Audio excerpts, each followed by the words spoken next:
दिल्ली के मुख्यमंत्री और उनकी सरकार ये तय की है कि हर ट्यूसडे को वो सुरेंद्रकांड किताब पढ़वाएंगे।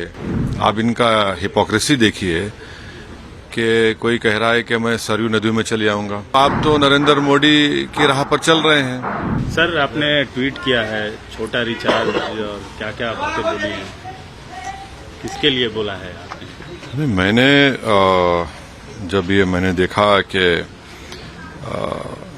दिल्ली के मुख्यमंत्री और उनकी सरकार ये तय की है कि हर ट्यूसडे को वो सुरेंद्रकांड किताब पढ़वाएंगे, हनुमान चालीसा पढ़वाएंगे, तो उस पर मैंने ये किया है कि भाई आप लोग बीजेपी से क्या डिफरेंट है। आप में बीजेपी आरएसएस में कोई फर्क नहीं है। आप इनका हिपोक्रेसी देखिए कि कोई कह रहा है कि मैं सरयू नदी में चले आऊंगा, कोई कह रहा है कि राष्ट्रपति को नासिक आया जाए, कोई कह रहा है कि ये पाठ पढ़ाया जाएगा शिक्षा सेंटर में और जहां पर अस्पताल में पढ़ाया जाएगा। तो आप तो नरेंद्र मोदी की राह पर चल रहे हैं। जो वो कर रहे हैं आप वही करना चाह रहे हैं। तो आप में बीजेपी आरएसएस में क्या फर्क रहा है? तो मैं फिर से कह रहा हूं कि इस देश में मेजॉरिटी कम्युनिटी के वोट को कैसे हासिल किया जाए, उसका कॉम्पिटिटिव हिंदुत्व हो रहा है। और मैं इस देश के मुसलमानों से अपील कर रहा हूं कि आप लोग देखिए ये जो खेल हो रहा है इसमें क्या हो रहा है बताइए। कॉम्पिटिटिव हिंदुत्व की पॉलिटिक्स को अपनाया जा रहा है। अगर अभी भी इस देश के सेकुलर जहन रखने वाले हमारे हिंदू भाई और मुसलमान जो इसको नोटिस नहीं लेंगे तो फिर नुकसान किसका होगा? भाई आपको शिकायत मुझसे होगी, बताइए इस पर क्या बोलेंगे आप? ये जो सब तमाशे किए जा रहे हैं ये क्या है? फिर बोलिए सरयू नदी को जाएंगे, कोई बोला है कि नासिक को आया जाए, कोई कहा जा रहा है कि ये पाठ पढ़ाया जाएगा, हनुमान चालीसा पढ़ाया जाएगा स्कूल्स में, अस्पतालों में। क्या हो रहा है फिर ये? क्या ये कॉम्पिटिटिव हिंदुत्व नहीं है?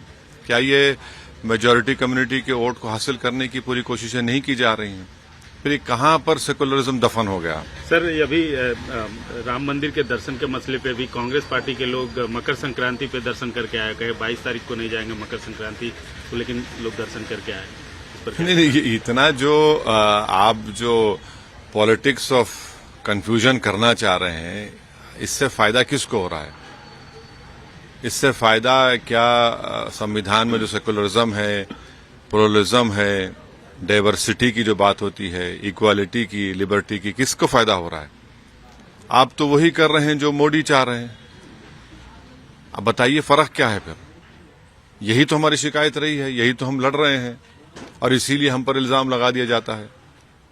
भाई आप सरयू नदी को जाएंगे, कोई कहता है वहां नहीं जाएंगे, कोई राष्ट्रपति कह रहा है कि नासिक आ जाइए, कोई कह रहा है कि दिल्ली के स्कूल अस्पतालों में हम हनुमान चालीसा और ये कर देंगे। तो फिर फर्क क्या बचा है आप में? अभी भी वक्त है कि इस देश के सेकुलर जहन रखने वाले हमारे हिंदू भाइयों से, दलित भाइयों से, आदिवासी भाइयों से, ओबीसी सेक्शन के कई बड़े लोग हैं और खास तौर से मुसलमानों से अब मैं ये गुजारिश कर रहा हूं कि देखिए आप, ये आप ही के सामने हो रहा है ना, और इसका जिम्मेदार मैं नहीं हूं।